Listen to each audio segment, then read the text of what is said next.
ground on the border in and around Sacred Heart Church for months.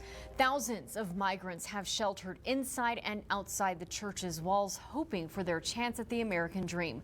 ABC 7's Leiloba Titiro got an inside look at the church's operations today. She joins us live from Segundo Barrio. Leiloba. Stephanie, you said it right there. This place is known as the epicenter of the migrant crisis here in El Paso. We've been out here for months talking to you about everything that was happening outside. Well, today we got a look inside the shelter that you see here behind me at Sacred Heart Church. Let's go ahead and show you some video that we got. Father Rafael Garcia, he's the pastor here at Sacred Heart Church. He led the tour. When we arrived, there were just a handful of people inside. The shelter houses about 120 migrants a day. Those migrants freely roam during the day and they return to the shelter in the evening. We saw the kitchen where meals are prepared, and the Red Cross station where volunteers tend to those with medical needs. The shelter mostly houses migrants who've been processed by border agents and have their immigration court dates. They go through a strict intake process when they arrived and are guided to whatever resources they need to get to their intended destinations. We wanted to know how the church can afford to provide for so many people. Our church, our shelter has gotten a lot of exposure through the media. So it's been really very powerful, very beautiful to see donations coming in from all over the country.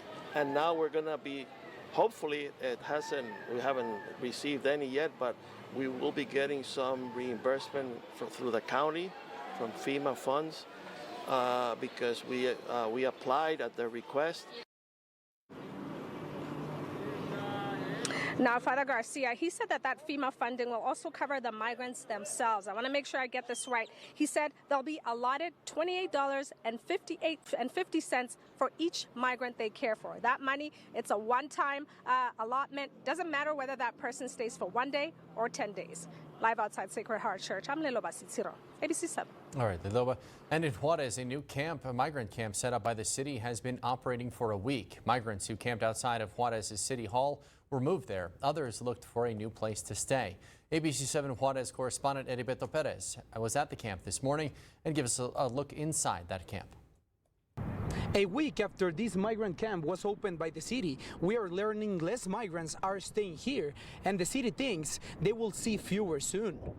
Bueno, pues el espacio hace una mejora considerable para las personas que se encontraban acampando fuera de la presidencia. The city's human rights director Santiago González says this camp has been a significant improvement for the migrants' lives. ABC 7 reported last week the camp has big tents for migrants. El Grupo Beta ha traído varios servicios como es la alimentación. Plus electricity, air conditioners inside, and they give them 3 meals a day and water. Juarez Police and Juarez Civil Protection Departments are also present all day at the camp for safety. La seguridad de las personas, incluso entre ellos mismos, pues es importante. The city originally opened the new space out of safety concerns for the migrants staying outside of City Hall. But they are now seeing increased interest in the camp. El problema que hemos tenido es que más personas quieren ingresar a este espacio, lo cual pues ya no es posible. Since the camp opened, migrants who recently arrived in Juarez have asked for asylum here. But the city is not accepting any more migrants. They are being sent to the city's shelter. Y el problema es de que cada vez más personas vienen a buscar alojamiento aquí. And Director González says no more migrants are allowed to enter this camp, which has become an issue because every day more migrants come here and ask for asylum. Reporting from Ciudad Juárez, Heriberto Pérez, ABC 7.